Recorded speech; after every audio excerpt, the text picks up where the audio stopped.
نحمده ونصلي ونسلم على رسوله الكريم اما بعد فاعوذ بالله من الشيطان الرجيم بسم الله الرحمن الرحيم يا أيها الذين آمنوا ادخلوا في السلم كافة وقال النبي صلى الله تعالى عليه وسلم المسلم من سلم المسلمون من لسانه ويده صدق الله العلي العظيم وصدق رسوله النبي الأمين الكريم الرؤوف الرحيم ونحن على ذلك لمن الشاهدين والشاكرين والحمد لله رب العالمين. درود پاک پڑھیں اللہم صلی علی سیدنا و مولانا محمد معدن الجود والکرم وآلہ وصحبہ وبارک وسلم صلاة وسلاما علیک یا رسول اللہ صلاة وسلاما علیک یا حبیب اللہ صلی اللہ تعالی علیہ وسلم. اب آنے والے حضرات کوئی سنتوں کی نیت نہ باندھیں، نمازیوں کے آگے سے گزرنے سے پرہیز کریں. سنتوں کے پڑھنے کے لیے وقت دیا جائے گا، آپ حضرات اس وقت سنتیں ادا کریں. درود پاک پڑھیں اللہم صلی وسلم علی سیدنا و مولانا محمد معدن الجود والکرم وآلہ وصحبہ وبارک وسلم صلاة وسلاما علیک یا رسول اللہ صلاة وسلاما علیک یا حبیب اللہ صلی اللہ تعالی علیہ وسلم. حضرات کرام، خطبہ مسنونہ کے بعد میں نے جس آیت کریمہ کی تلاوت کا شرف حاصل کیا، اللہ رب العزت جل جلالہ وعم نوالہ ارشاد فرماتا ہے یا ایھا الذین آمنوا ادخلوا فی السلم کافہ، اے ایمان والو تم اسلام میں پورے داخل ہو جاؤ.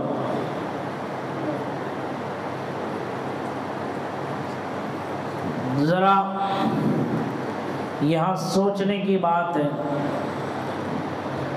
کیا ایمان لا کر ہم اسلام میں داخل نہیں ہوئے، دین میں داخل نہیں ہوئے؟ تو پھر یہاں اس تنبیہ کا کیا معنی ہے؟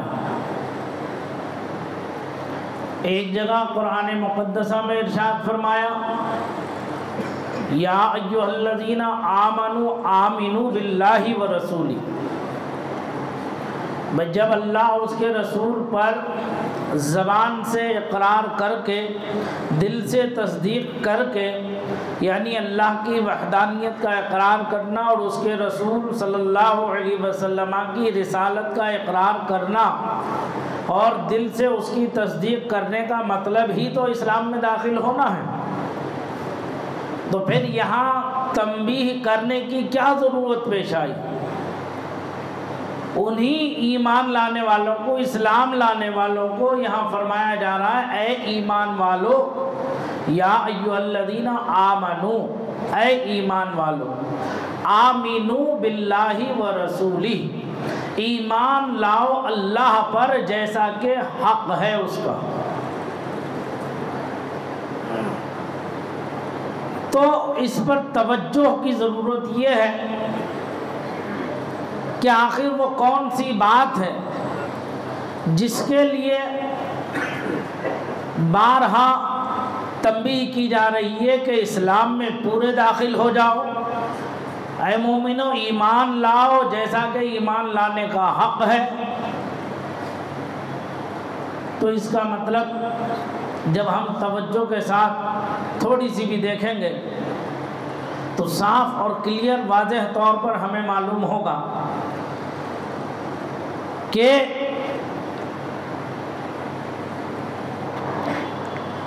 عمل کے ساتھ استقامت بھی ضروری ہے۔ ایمان لانے کے ساتھ کلمہ پڑھ لینا صرف اتنا کافی نہیں ہے، صرف کلمہ پڑھ لینا اتنا کافی نہیں ہے مسلمان ہونے کے لیے، ایمان میں داخلے کے لیے، بلکہ اس کے ساتھ ساتھ اللہ کے فرامین کو اور اس کے رسول معظم کے فرامین کو پڑھ کر سمجھ کر اس پر عمل کرنا، اللہ اور اس کے رسول کے حکم پر اپنی گردن کو جھکا لینا، ہر لمحہ زندگی کا ہمارا ہر اٹھتا ہوا قدم اس بات کے احساس سے مکمل ہو کہ ہمارا خالق، ہمارا مالک، ہمارا رازق، ہمارا پالنہار اللہ وحدہ لا شریک ہے، وہ ہماری ہر نقل و حرکت پر نظر فرمائے ہوئے، ہماری ہر نقل سے ہر حرکت سے وہ واقف ہے، وہ دیکھ رہا ہے ہمیں، چاہے یہ ہمارا قدم مجمع عام میں اٹھے، دوسروں کی نظر کو دھوکہ دے کر کے اٹھے، یا ہمارا یہ قدم، ہمارا یہ عمل تنہائیوں میں رات کی خلوت نشینی میں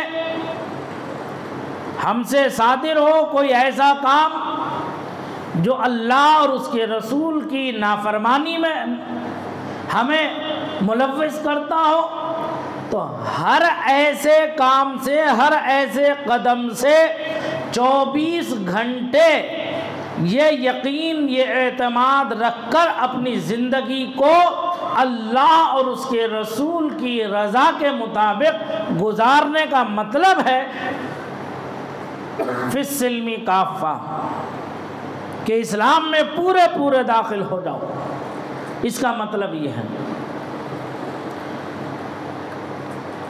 ایک موقع پر اللہ کے رسول سید عالم نور مجسم صلی اللہ تعالی علیہ وسلم ایک غزوے سے جب تشریف لا رہے تھے، واپس پلٹ رہے تھے، تو ارشاد فرمایا تھا رجعنا من الجہاد الاصغر الى الجہاد الاکبر، ہم پلٹ رہے جہاد اصغر سے جہاد اکبر کی طرف۔ اللہ کے رسول صلی اللہ علیہ وسلم نے جہاد بالسیف کو، یعنی مذہب اسلام کی بقا کی خاطر جو ظلم و زیادتی مسلمانوں پر کرتے ہیں ان کے خلاف اسلام کی عزت و آبرو کے تحفظ کے لیے میدان کارزار میں اترنا، دشمن سے مقابلہ کرنا، اور اس مقابلے میں کوئی اپنی نفس کی خواہش داخل نہ ہو، خالص وہ مقابلہ اللہ اور اس کے رسول کی رضا کی خاطر ہو۔ اس میں اگر دشمن سے زخم پہنچ کر یہ شہید ہو جاتا ہے تو اسے شہید کا مرتبہ حاصل ہوتا ہے، اور اس شہید کے لیے فرمایا گیا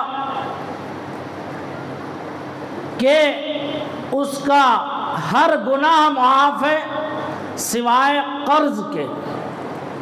اگر وہ قرض دار ہے تو جب تک کہ اس کا قرضہ ادا نہ ہو جائے وہ معاف نہیں ہوگا، لیکن اگر بشری تقاضوں میں شیطانی وسوسوں سے، نفس کی شرارت سے کوئی گناہ، کوئی کوتاہی، کوئی غلطی اس سے سرزد ہو جائے تو اللہ بڑا غفور الرحیم ہے، اس کی بخشش و مغفرت فرما دے گا۔ لیکن قرضہ معاف نہیں ہوگا جب تک کہ وہ قرض دار اس کے حق میں معاف نہ کر دے۔ ایسے شہید کے لیے ایسی شہادت جو تلواروں کے سائے میں حاصل ہو، ایسے جہاد کو اللہ کے رسول صلی اللہ علیہ وسلم نے کیا فرمایا؟ چھوٹا جہاد۔ کیا فرمایا؟ چھوٹا جہاد، جہاد اصغر۔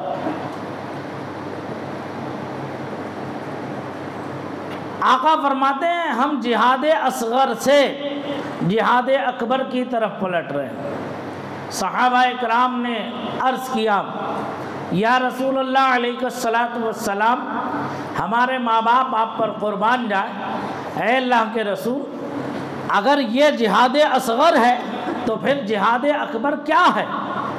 کس چیز کا نام جہاد اکبر ہے؟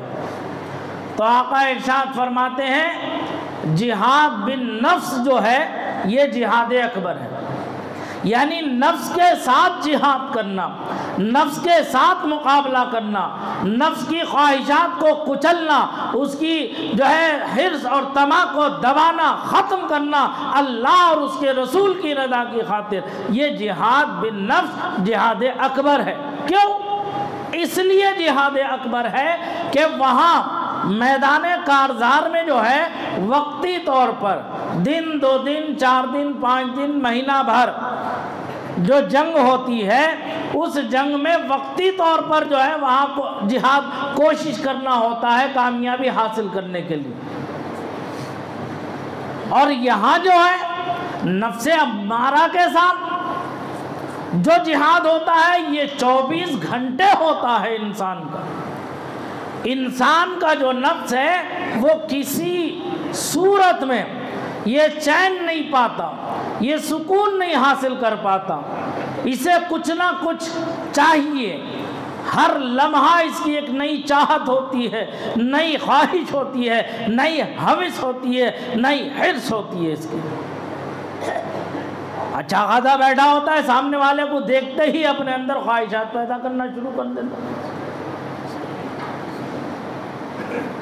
خود کما رہا ہے، اللہ نے بہت بڑی دولت دی ہے، عزت دیا ہے، جاہ و حشمت دی ہے، اہل ثروت میں سے ہے، مالدار طبقے میں سے ہے، سینکڑوں لوگ اس کے ماتحت کام کر رہے ہیں، لیکن پھر بھی اس کی خواہش، اس کی حرص، اس کی ہوس جو ہے یہ ختم نہیں ہوتی۔ یہ سوچتا ہے کہ میرے پاس اگر ایک بنگلہ ہے تو میں دوسرا لے لوں، دوسرا ہے تو تیسرا لے لوں، تیسرا ہے تو چوتھا لے لوں، سامنے والا مجھ سے مقابلے میں کتنا اونچا ہے، اس پوزیشن تک پہنچنے کے لیے مجھے کیا کرنا چاہیے۔ اب اس تگ و دو میں، اس ہوس میں، اس حرص میں اسے اس بات کا بھی احساس نہیں ہوتا کہ وہ آخر ایک ایسی جان ساتھ میں رکھتا ہے جسے اس دار فانی سے کوچ کرنا ہے۔ قرآن پڑھتا ہے، نمازیں پڑھتا ہے، بڑا سفید ریش، سفید پوش، چقتا مقتا رہتا ہے، لیکن دنیا کی لالچ، دنیا کی حرص اور اس کی ہوس سینے کے اندر اس سے زیادہ سیاہ طور پر نظر آتی ہے۔ اب اس جد و جہد میں، اس کوشش میں پھر وہ اللہ کے حلال کو حلال نہیں جانتا، اس کے حرام کو حرام نہیں سمجھتا، اس کے جائز کو جائز نہیں سمجھتا، اس کے ناجائز کو ناجائز نہیں سمجھتا۔ یہ چاہتا ہے کہ کوئی صورت بنے، کوئی وسیلہ بنے، کوئی سبب بنے، مجھے وہ چیز حاصل ہو جائے۔ اچھا اگر وہ حاصل ہو بھی جاتی ہے پھر بھی اس کا نفس اسے چین سے نہیں بیٹھنے دیتا، سکون سے نہیں بیٹھنے دیتا۔ ہم اگر قرآن کریم کی تلاوت کے ساتھ ساتھ اس کے نازل ہونے کا مطلب اور مقصد سمجھ لیں تو ہمارا مقصد حیات کامیاب ہو جاتا ہے۔ ہم کیا کرتے ہیں؟ قرآن کریم کو اچھے جوزدان میں، خوبصورت مخملی جوزدان میں اسے لپیٹ کر کے رکھ دیتے ہیں۔ کبھی گھر کا افتتاح ہوتا ہے تو سب سے پہلے یہ ہوتا ہے کہ ارے نہیں تم قدم مت رکھو۔ کہا کیوں بھائی؟ نہیں پہلے قرآن کریم جائے گا گھر کے اندر۔ نیا گھر بنایا ہے، نئے گھر میں جا رہے ہیں، نئے گھر کو بدل رہے ہیں، تبدیلی کر رہے ہیں، تو قرآن جائے گا پہلے اس گھر میں۔ کیوں؟ اس لیے کہ تاکہ جو بلائیں مصیبتیں ہوں، جو پریشانیاں ہوں، وہ قرآن کے جاتے ہی بھاگ جائیں۔ یہ نظریہ ہے، کیوں ہے نہیں ہے؟ بتاؤ، میں غلط تو نہیں کہہ رہا ہوں؟ اس میں کوئی دو رائے نہیں ہے، بات سچی ہے، اچھی ہے۔ تو اب ہم نے گھر میں داخل ہو کے اس کے لیے دیکھا، ایک پیشتاخ ہم نے بنا کے رکھ دیا۔ اس پیشتاخ میں جا کے جس دن وہ گھر میں قرآن داخل ہوا، وہ پیشتاخ میں بڑے اچھے انداز میں سجا کر، بادہ اسے گلاب کے پھولوں کا ہار ڈال کے سجا کر سنوار کر رکھتا ہے، اور اگربتی سلگا دیتا ہے اس کے پاس، اور عطر لگا دیتا ہے، لوبان کا جو ہے اسے دھواں دے دیتا ہے۔ اب اس کا کام صرف اتنا ہو گیا، جمعرات آئی نہیں، اگربتی لگائے گا، جو ایک ہفتے پہلے پھول کا ہار لگایا تھا، وہ ہار جو خراب ہو گیا اسے اتارے گا، اتار کر نیا ہار لگا دے گا تاکہ خوشبو رہے، اگربتی سلگا دے گا، لوبان کا دھواں دے دے گا، اور زیادہ زیادہ یہ ہوگا تو قرآن باہر نکال کے اس کے پنوں کو پلٹ کے دھواں دے گا۔ بس پھر اسے جوزدان میں رکھا، لپیٹا، اوپر رکھ دیا، پھر ایک ہفتے کے لیے غائب۔ تو کیا قرآن پیشتاخ میں سجانے کے لیے آیا ہے؟ بولو ذرا، دل پر ہاتھ رکھ کے سوچو، قرآن کیا اس لیے آیا؟ اور اگر تھوڑی اور توفیق ملی تو گھر میں اگر میت ہو گئی تو سب سے پہلے بیٹا تو اس لائق ہے نہیں، کیونکہ ہم نے اسے اس لائق بنایا ہی نہیں۔ مسجد کے امام صاحب کو ڈھونڈتے پھریں گے، مسجد کے مؤذن صاحب کو ڈھونڈتے پھریں گے۔ کیا ہو گیا بھائی؟ کہا ابا کی روح نکل رہی ہے، ذرا یاسین شریف پڑھنا ہے، ذرا جلدی چلو مولوی صاحب، حافظ صاحب، مؤذن صاحب۔ اب وہ لے جائیں گے، پتہ چلا اگر وقت نے موقع دیا تو سانس رکنے سے پہلے حافظ صاحب پہنچ گئے، انہوں نے یاسین کی تلاوت کر دی، تو اس کی برکت سے اس کی روح کے نکلنے میں آسانی ہو گئی، یقیناً ہوتی ہے۔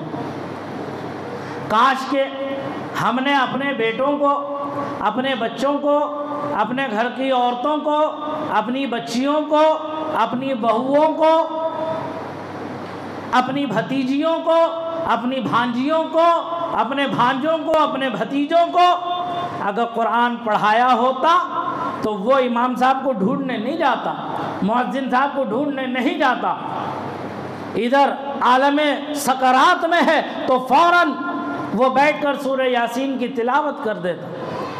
اب بادہ باپ کے لیے مؤذن ڈھونڈتا ہی پھرتا ہے کہ فلاں مسجد میں جاؤ، مؤذن صاحب کہتے ہیں میں نے دوسری جگہ وعدہ کر لیا، مجھے وہاں جانا ہے، وہاں سے بھاگ کے دوسری مسجد جاتا ہے تو وہاں کہتے ہیں کہ بھائی میرا فلاں جگہ قرآن خوانی میں جانا ہے، میں نے وعدہ کر لیا، مجھے وہاں جانا ہے، تیسری جگہ جاتا ہے تو کہتا ہے کہ میں فاتحہ میں جا رہا ہوں، مجھے وہاں جانا ہے، یہ اسی چکر میں بھاگتا پھرتا رہتا ہے، وہاں باپ تڑپ کے دم نکل جاتا اس کا۔ کیسی کم نصیبی اور حرمان نصیبی ہے یہ۔ اور زیادہ اعلان ہو جاتا ہے کہ بھائی فلاں کا انتقال ہو گیا، لہذا اس کے لیے ختم قرآن کریم کا فلاں مسجد میں اہتمام رکھا ہے۔ اب اس میں بھی جسے اللہ توفیق دیتا ہے وہ 2 4 8 لوگ بیٹھ جاتے ہیں اور انہوں نے قرآن کی تلاوت کی، یہ سوچا کہ لاؤ ہم نے قرآن برکت کے لیے پڑھ لیا، ہو گیا، ہمیں ثواب تو مل ہی گیا۔ کیوں؟ کیونکہ حدیث پاک میں ہے قرآن کا دیکھنا بھی عبادت ہے، چھونا بھی عبادت ہے، پڑھنا بھی عبادت ہے۔ اللہ کے رسول فرماتے ہیں میں یہ نہیں کہتا کہ الف لام میم ایک حرف ہے، الف الگ حرف ہے، لام الگ حرف ہے، میم الگ حرف ہے، اور ہر حرف کے پڑھنے پر اللہ تبارک و تعالی 10 نیکیاں عطا فرماتا ہے۔ یہ سمجھ کر کے قرآن پڑھتا ہوں تو بھیا مجھے ثواب تو مجھے بھی ملے گا، مرحوم کو بھی ملے گا، لاؤ ایک 10-5 منٹ بیٹھ کر تلاوت کر کے ہی چلے جاؤں۔ اس لیے وہ لے لیتا ہے، یا کوئی زیادہ ہی بہت مصروف رہتا ہے تو کہتا ہے حضرت سپارہ میرے نام کا رکھ لو، میں گھر جا کے پڑھ دوں گا، چونکہ میرے پاس ٹائم نہیں ہے، میرے پاس ابھی دکان پہ گاہک کھڑا ہے۔ سپارہ رکھوا دیتا ہے، چلے جاتا ہے۔ جب اسے فرصت ہوتی ہے وہ یہ سوچ کر کے بھائی میں نے وعدہ کیا ہے پڑھنا چاہیے، نہیں پڑھوں گا گناہ گار ہوں گا، تو لہذا وہ گھر پر بیٹھ کر دکان پر بیٹھ کر جیسا موقع ملتا ہے ویسے پڑھ دیتا ہے۔ اب اس پڑھنے کا ثواب تو یقیناً مل گیا، لیکن اس سے حاصل کیا ہوا؟ ہمیں کبھی سوچا؟ ہم نے سوچا کیا حاصل ہوا ہمیں؟ اب وہ بھی بادہ لمان الحفیظ، ایسے پڑھنے سے نہ پڑھنا بہتر ہے۔ کیوں؟ قرآن کی تلاوت صحیح نہیں ہوتی۔ ورتل القرآن ترتیلا فرمایا، قرآن کو ترتیل کے ساتھ پڑھنا جو ہے یہ ضروری ہے۔ اگر ترتیل کے ساتھ، ترتیل کا مطلب یہ ہے کہ جیسا وہ نازل ہوا ویسے ہی اس کی تلاوت کرنا چاہیے، یعنی حروف کے مخارج کو پیش نظر رکھتے ہوئے ہر حرف کہاں کہاں سے ادا ہوتا ہے اسی مخرج سے اس حرف کا ادا کرنا ہم پر لازم و ضروری ہے۔ اگر ہم قرآن حروف کے مخارج کی رعایت کرتے ہوئے نہیں پڑھتے ہیں تو وہ قرآن ہی نہیں ہے۔ جب قرآن ہی نہیں ہے تو ہماری نماز کہاں سے ہوگی؟ بھائی ہم نماز تو پڑھنے کے لیے آئے، نماز میں پڑھتے کیا ہے؟ سورہ فاتحہ کا پڑھنا واجب ہے، سورت کا ملانا واجب ہے۔ اب ہم جب کھڑے ہو کر الحمد پڑھیں گے تو کیا یہ تلاوت صحیح ہوئی یا الحمد پڑھنا صحیح ہے؟ بھائی اس میں الحمد میں بڑی ہے یا چھوٹی ہے؟ بولو۔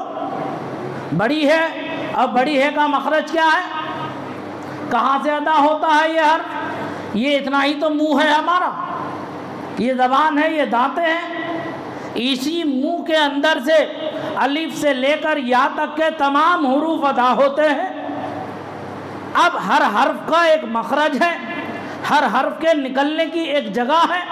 اگر ہم نے اسے اس کی رعایت کرتے ہوئے اگر تلاوت نہ کی تو قرآن میں عربی زبان میں جو ہے معنی کچھ کا کچھ ہو جائے گا، بعض تو کفریہ معنی پیدا ہو جاتے ہیں۔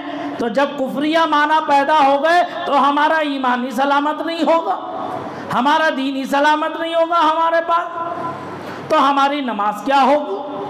تو کیا یہ مسلمانوں پر لازم و ضروری نہیں کہ وہ قرآن کو صحیح مخرج کے ساتھ تلاوت کرنے کی کوشش کریں؟ ہم ہزاروں روپے ٹیوٹروں پر خرچ کر دیتے ہیں، انگلش کے ٹیوشنوں پر خرچ کر دیتے ہیں، میتھمیٹک اور سائنس اور سوشالوجی پر خرچ کر دیتے ہیں، تو کیا ہم ان علماء و حفاظ و قراء جو صحیح طریقے سے قرآن کریم پڑھتے ہیں تو کیا ہم انہیں اچھی تنخواہ دے کر اپنے بچوں کو ٹیوشن نہیں پڑھا سکتے تاکہ وہ بھی مارے نہ پھلیں؟ 300 روپے، 100 150 روپے، کیا یہی اوقات و حیثیت علماء و حفاظ و قراء کی ہماری قوم کی نظر میں رہ گئی؟ تو اگر یہی نظریہ ہے تو یہ جو ذلت اور رسوائی اب ہم دیکھ رہے ہیں اس سے زیادہ بھیانک ذلت اور رسوائی ہمیں آنے والی ہے۔ ہماری نظر میں قرآن کی کوئی اہمیت نہیں، دین کی کوئی اہمیت نہیں، اسلام کی کوئی اہمیت نہیں۔ جب تمہیں اللہ اور اس کے رسول کے فرامین کی کوئی اہمیت نہیں ہے تو تمہارے وجود کی بھی کوئی اہمیت اللہ وحدہ لا شریک کو نہیں ہے۔ تم جنت میں جاؤ یا جہنم میں جاؤ اپنے اعمال سے، اللہ پر کس کا احسان ہے؟ اللہ کا احسان ہے پوری مخلوق کے اوپر۔ اب مثال کے طور پر میں آپ کو بتاؤں، 3 حرف ہیں جو ایک ہی مخرج سے ادا ہوتے ہیں، ایک ہی جگہ سے ادا ہوتے ہیں۔ ذرا آپ بھی تلاوت کرتے ہوں گے، ہم بھی تلاوت کرتے ہیں، آپ اپنی تلاوت پر نظر کرو، ہم اپنی تلاوت پر نظر کریں۔ 3 حرف ہیں، زا سین صاد، زا سین صاد، یہ 3 حرف ہیں جو ایک ہی جگہ ایک ہی مخرج سے ادا ہوتے ہیں۔ اوپر نیچے کے دانت ملنے کے بعد یہ جو سامنے کا حصہ ہے یہیں سے ادا ہوتے ہیں، زا سین اور صاد۔ اب اس کی ادائیگی میں فرق ہے، کیسے ہم ادا کریں گے؟ تینوں میں فرق ہے۔ زا ذرا جماؤ کے ساتھ ادا ہوتا ہے، زا، اور سین جیسے کوکر، پریشر کوکر جو گھر میں ہوتا کھانا پکتا ہے، اس کی جو سیٹی آتی ہے اس سیٹی کے انداز میں سین ادا ہوتا ہے۔ اور اسی کے ساتھ صاد، یہ جو صاد زواد جو ہم پڑھتے ہیں غیر مجہول قرات میں، مجہول قرات میں، تو یہ صاد جو ہے جب ہم ادا کریں گے تو اس میں تھوڑی سی آواز موٹی ہوتی ہے، پر ہوتی ہے۔ یہ فرق ہے ان کے ادا کرنے کا۔ اور 3 حرف ایک ہی مخرج سے ادا ہوتے ہیں، اور اسے ثنایا علیہ کہتے ہیں۔ سامنے کے جو 2 بڑے دانت ہیں، ان دانتوں سے زبان کا سرا مل کر، یہ نوک زبان جسے کہتے ہیں، یہ لگ کر کے یہاں سے 3 حرف ادا ہوتے ہیں، سا، غال اور غا۔ تو زوئے جسے پڑھتے ہیں آپ مجہول قرات میں، وہ غا، یہ تینوں حرف یہاں سے ادا ہوتے ہیں۔ تو اب بتاؤ، ہم پڑھتے ہیں الحمدللہ رب العالمین الرحمن الرحیم مالک یوم الدین ایاک نعبد و ایاک نستعین نستعین اہدنا الصراط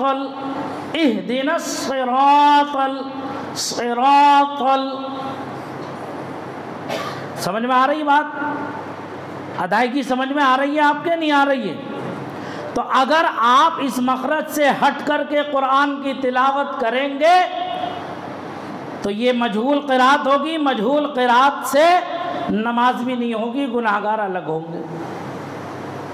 تو اسلام میں پورا داخل ہونے کا مطلب کیا ہے؟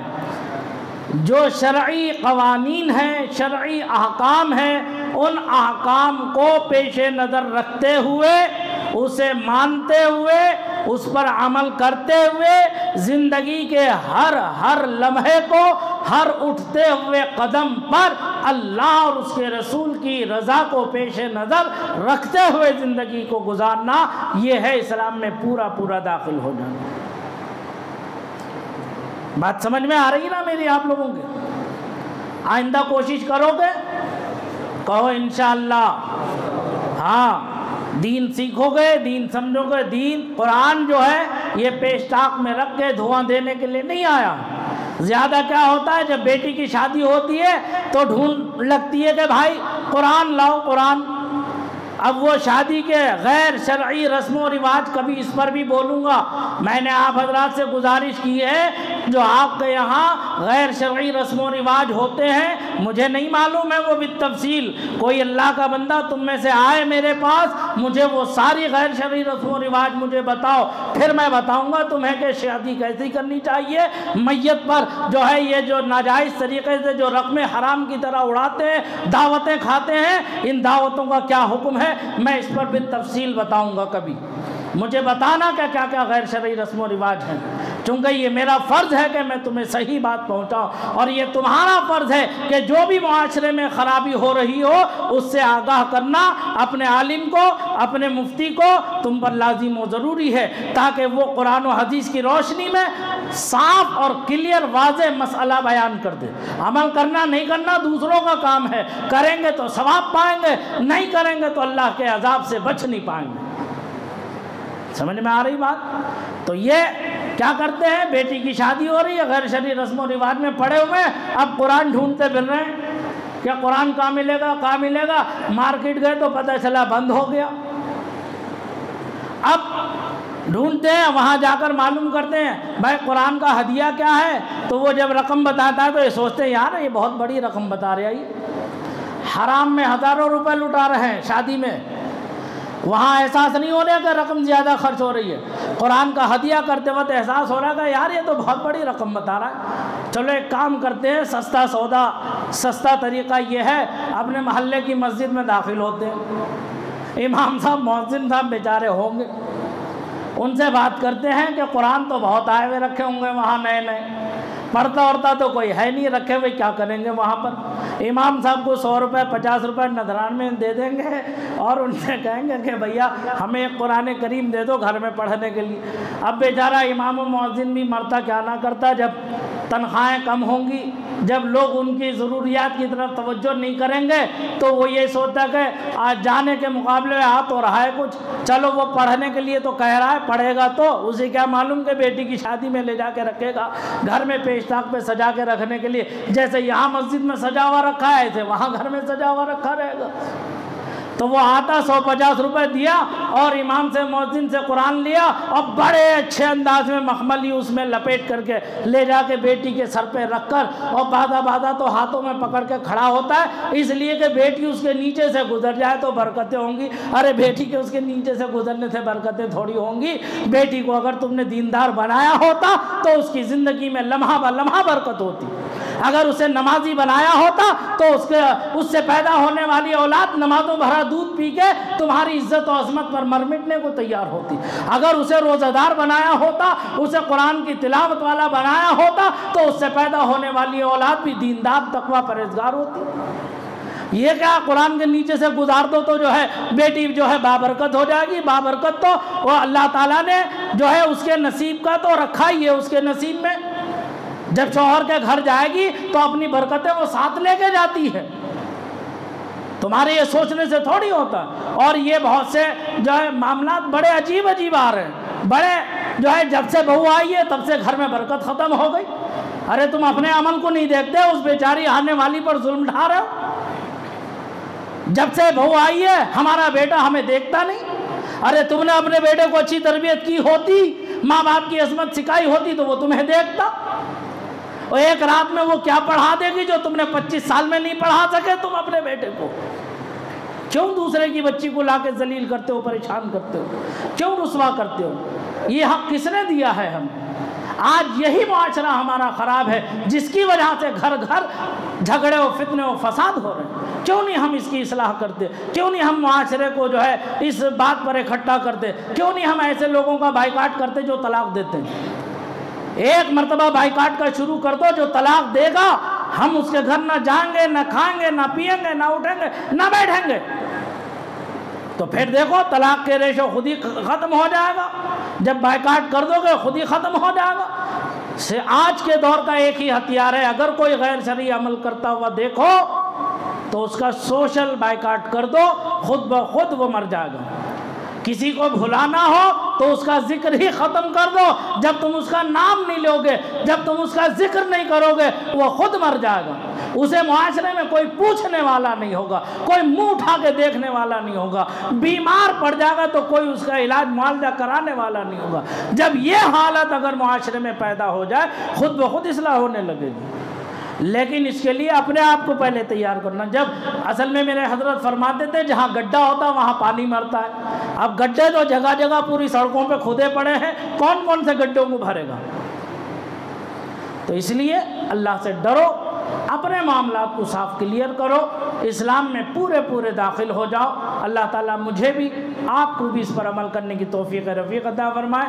کہنے سننے میں کوئی لفظی معنوی غلطی ہو گئی ہو اللہ اپنے کرم سے اسے معاف فرمائے، آمین۔ بجائے سید المرسلین استغفر اللہ ربی من کل ذنب واتوب الیہ، وآخر دعوانا الحمد للہ رب العالمین۔ السلام علیکم ورحمۃ اللہ وبرکاتہ۔